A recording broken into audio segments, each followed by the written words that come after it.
Kada hakbang sa lupa'y para ako. Ay, dali! Sa patikas ng mundo, sa kung ano lamang ang kaya. Thank you po! Thank you, God! Thank you for all the prayers. Oh my God, grabe. Grabe si God. Grabe. Okay, Hidilyn, first of all, ginto. First ever Filipino to win gold, 97 years in the running.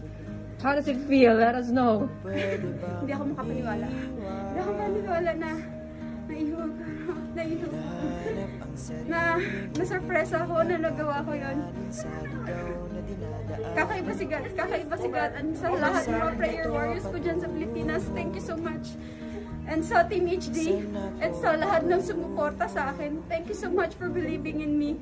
When the times na hindi ko na, alam niyo yung gusto ko nang sumuko dahil sa dami ng pagsubok na pinagdaanan na kaya nating mga Pilipino. Hidilyn, pumasok ka dito, napaka-confident mo. Nakita namin kita namin lahat. Iba yung yabang, iba yung sure na sure ka sa sarili mo. Ano yung pakiramdam mo going into the weightlifting competition? Sa totoo lang, ang kinakabahan ako, baka hindi ko magawa.